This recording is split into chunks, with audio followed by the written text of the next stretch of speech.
This has a couple of different weights to it. There is a housing related issue, and then there is a defence and heritage issue.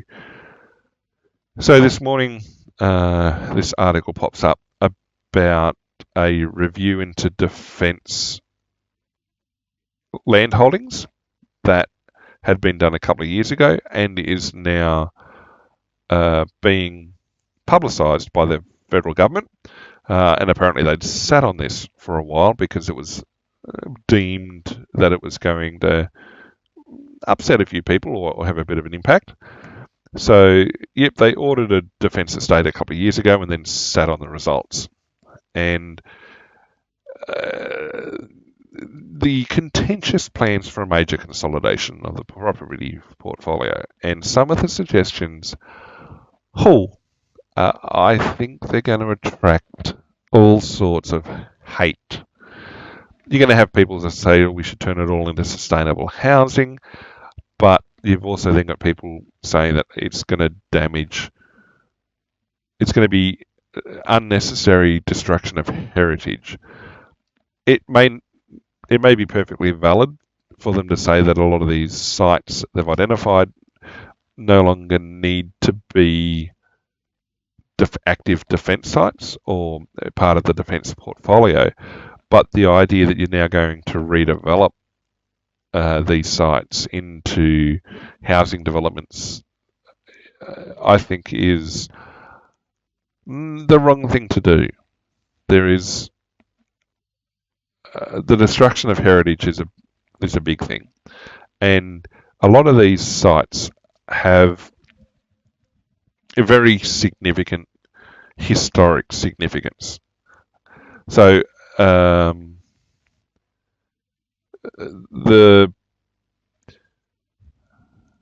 author of the Defence's strategic review called for the Defence Minister to take bold decisions on asset sales, even if it upset military leaders and politicians. Well, it sounds like the author's got an axe to grind. They're talking about things like, okay, so this is part of Sydney's Victoria Barracks. There's Victoria Barracks in a number of cities, but you're looking at a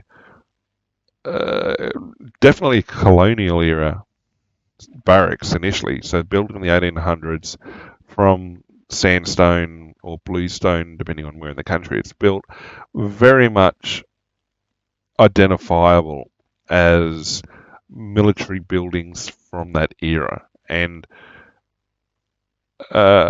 you go to Europe and you look at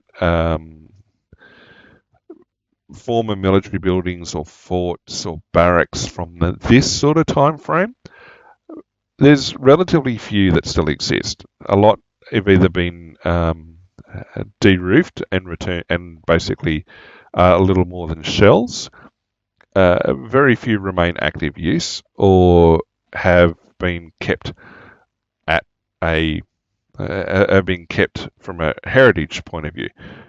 Australia doesn't have that much deeper depth in centuries of buildings to be preserved like this.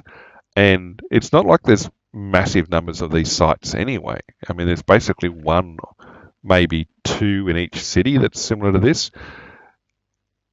You've got this sort of as an evolution of military barracks, military sites from early settlement days. I mean, you've got in Sydney Hyde Park Barracks, which is now a museum and has been a museum for a number of years, right on the corner of Hyde Park. But it's been preserved as a museum of Sydney's early colonial period with a heavy focus on its military period at the time. It's like one of the earliest stone-built barracks military buildings in Australia. Having the progress of these sort of buildings, it's a part of the heritage. I mean, yeah, okay, modern office buildings, you can argue, well, what heritage value is in those in terms of defence establishment, defence portfolios, you could maybe get rid of those and people wouldn't be too concerned. But it's these sort of places that have very distinct heritage value that, yeah, there's going to be an uphill battle.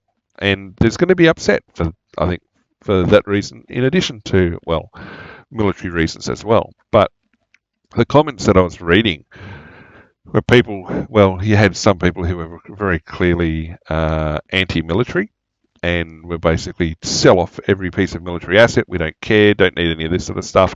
Give it to the poor people, build sustainable housing, build public housing, and fill it full of the homeless. Well, delusional as much as anything else. So it does say the historic properties such as these barracks in inner cities, which is, well, they weren't quite inner city at the time, in Sydney, Melbourne and Brisbane, are among the sites being scrutinised for sale and redevelopment. I mean, people say that the Liberal government, i.e. the Conservative government, were in the pocket of land developers. I don't think they would have gone to this extent. And, well, and then some people say, well, a Labor government, the Progressive government, the leftists are just as far right. Expected to go to Cabinet before Christmas, and that the government will respond to the audit in the very near future. The thing is, they've had the report for 2 weeks, 2 years, and nothing's happened. So, what have we got? There's a bunch of stuff in here too, which is problematic. They can't just say, oh, it's going to be sold and things like this. Like, for example, Lewin Barracks in Fremantle. There is concessions? No. Yes. There is strings attached to the defence stewardship of the land underneath Lewin Barracks, and so I don't know that they've got the ability to on-sell the land for non-defence use. Campbell Barracks, I don't know how much heritage value there is there. Lewin Barracks, I'm not 100% sure on how old that site is. Keswick Barracks, apparently that's a South Australian owned property now, not defence. RAF Williams. Now, RAF Williams and RAF Richmond. Air forces, as a general rule, have a much smaller physical impact on the land or historical impact than Army and Navy sites over the years. There's far fewer of them. Aircraft tend to fly around and, they've got limited sites. RAF Williams and associated RAF Point Cook were the first real Air Force, I mean, it wasn't really Air Force at the time, I think it was Army Air Corps, but the first real RAAF sites and bases. RAF Williams has been a administrative, where is it, number 4? Yep, it's been an administrative base for many years. I think it was head of headquarters, not Air Command was up in Sydney, headquarters, administration, command, they went, and it wasn't a command, it was a wing.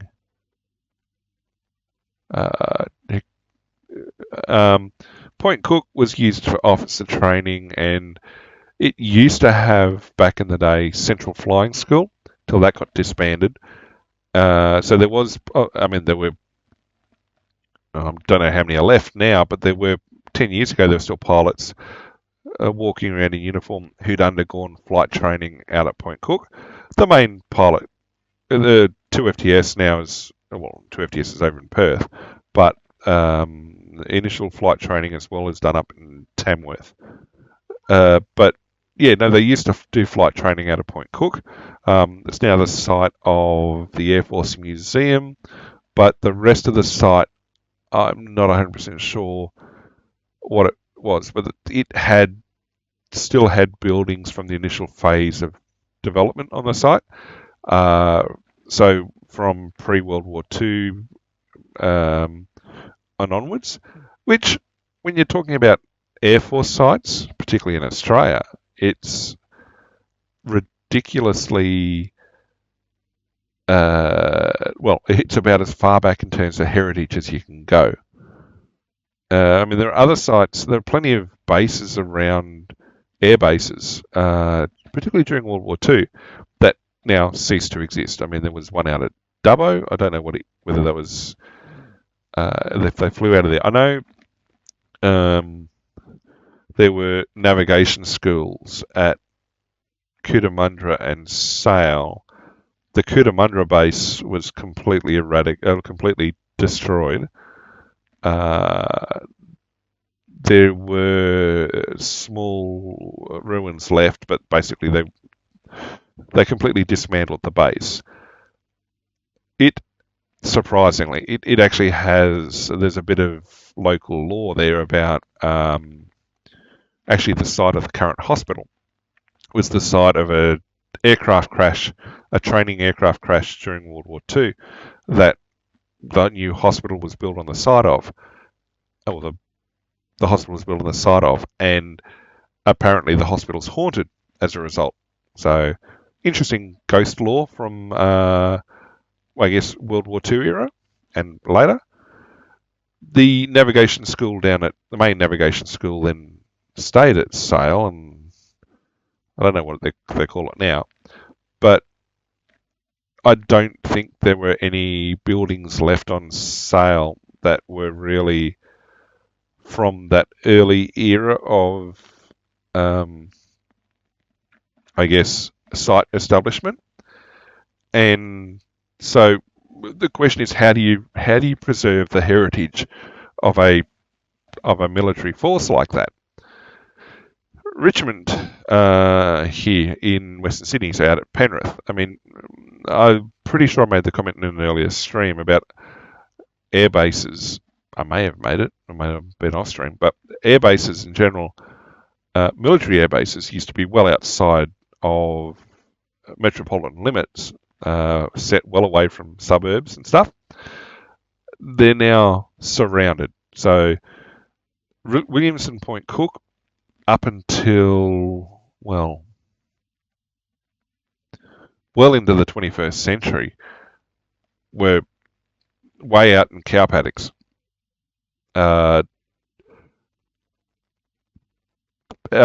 Melbourne has continued to spread, and it's now surrounded by suburbs. Now, 20 years ago, no, well and truly out of the thing. Now, there weren't flying operations out of them, but people are now looking at it as, oh, we've got this protected green space. We want that for development. There's an aspect to keeping heritage. Adelaide has Edinburgh, which has had development starting to press up against it for a number of years, but it's got industrial sites on a couple of sides, so it's not going to be as built out as other locations. Perth has had Pearce. That's been progressively built around for years and years and years. Sydney has Richmond, which is now completely surrounded by suburbs. Newcastle has Williamtown, which I think is still... You can't build on one side because it's the ocean. On the other side, it's getting pressed in against. Northern Territory's got Tyndall and Darwin. Darwin, main airfield, shared site. It's relatively built around, but Darwin doesn't have a lot of buildings to begin with. Northern Territory's got Tyndall outside of Catherine. That's not built up too much. Main one in Brisbane is Amberley, out past... what's the name of the... can't remember the name of the nearest town / city.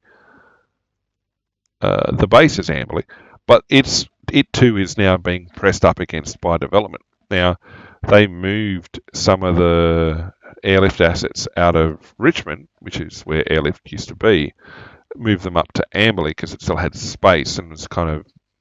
They had this idea they're going to make super bases for a while, and so consolidate a lot of assets into the major basing. So there'd be Amberley would have, I think, F-35s, MRTT, C-17s. I'm not sure whether the Spartans and the C-130s that stay at Richmond. Back in the day, Townsville used to have the Caribous, but when they retired, I don't know whether the Spartans ended up there. Edinburgh had Maritime Patrol. Pearce had flying training, and then Williamtown, Tyndall would also then have other fighters as well.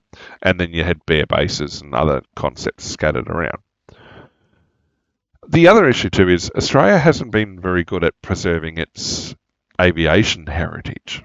There was a site in Adelaide that Sir Kingsford Smith arrived at way back in the day, and it was basically the site of the first aircraft landing in Adelaide. Adelaide's airport is main civilian airport is down on the coast near Glenelg, and basically has one big runway, and you kind of take off over the Gulf ideally because it's surrounded by suburbs. There's a light aircraft airfield, Parafield, which is also surrounded by suburbs. But where Sir Kingsford Smith had landed was open ground to the northeast of the city, northeast of the city, and up until probably the early 2000s, it was still open ground, and so had been recognised as basically the first landing site in South Australia, and ultimately, eventually, a suburb was built around it, and the specific site was turned into, well, effectively lost. It was built over by a suburb, and then there's a tiny little community park, which was kind of said to be where the landing site was, but there was no preservation of it. For a means of transport, like it seemed a shame to have. It may only be relatively recent in history, but to have sites like that have significance built over or eradicated like that. And so that's just aviation side of things. I mean, I'm sure there's other sides. Like I was saying, some of these older World War II era defence sites that just were basically bulldozed back into the dirt. Australia doesn't have a lot of that heritage, and to willfully go out and destroy it does not make any sense. So, okay, we finished talking about air bases. There's been pressure on naval bases as well because, well, they're waterfront and everything else. Sydney had a big issue, North Heads and South Heads. So North Heads used to be an artillery base, and that got turned, Defence sold that or gave it to the New South Wales state, and that got turned into a park, I think National Park now, I think. I'm not sure whether they were like, oh, we've been firing, they used to fire artillery off the North Heads for training. South Heads is HMAS Watson, so it's Navy training base. But they're also looking at things like HMAS Penguin, which used to be, I don't know if it still is, the Eastern Seaboard's submarine base. I think the mine hunters used to come out of there too, or was that Cuttable?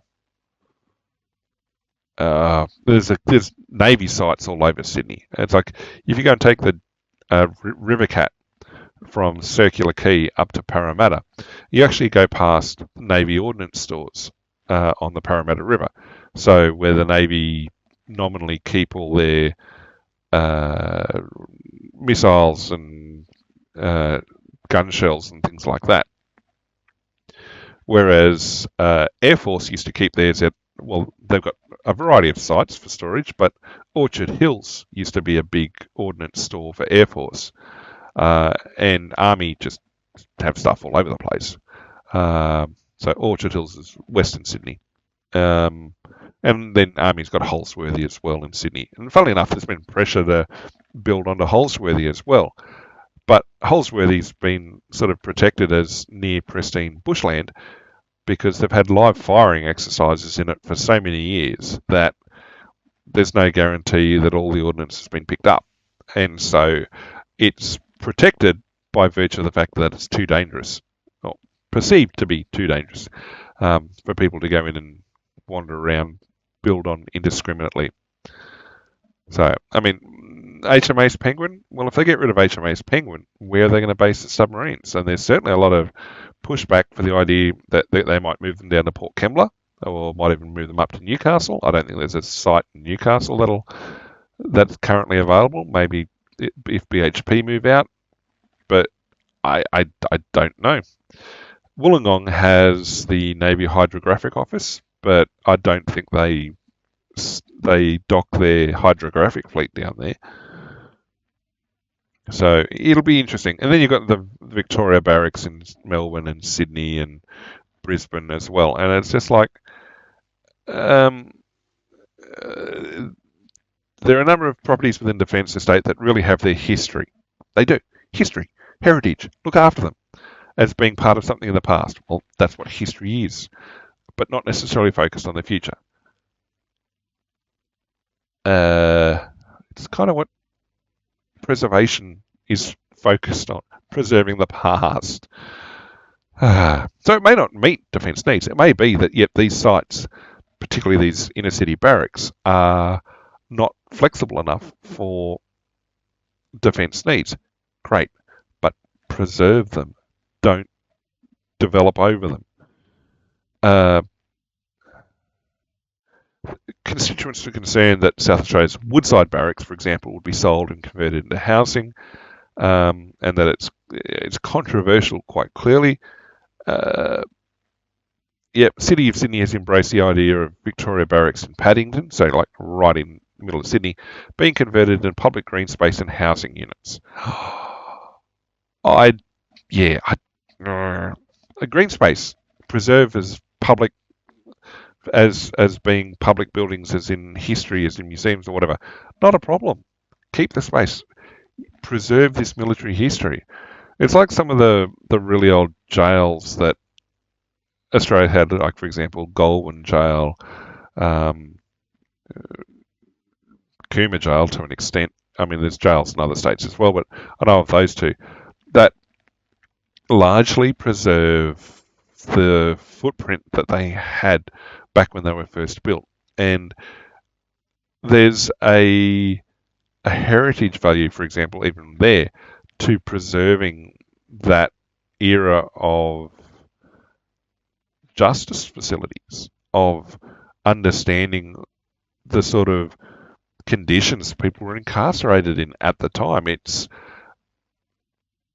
It helps us understand where we've been and where we want to go to in the future and whether we want to be like that. Who's to say? So yeah, there's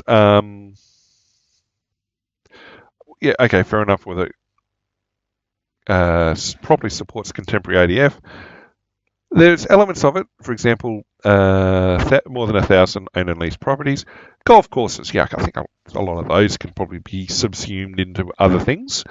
But the actual basing and barracks, training ranges and storage, I think people are going to have more of a complaint about those being rolled over. But yeah, the fact the government sat on it for a couple of years implies that there's a lot of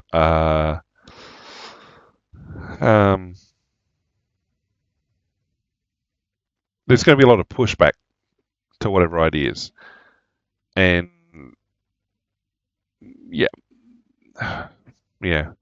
so Sydney's Victoria Barracks has been in use since 1848. You can move the military out, but it's worth the heritage value alone. And so public submissions on how it can be used if it's divested. And former Army General says sell off everything else, keep Army heritage.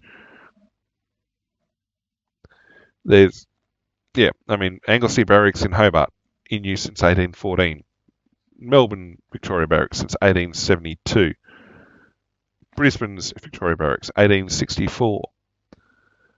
These are sites that were built and established less than, I mean, Tasmania, well less than 100 years after Western settlement, European settlement. In fact, some of them extremely early in the development of that particular city.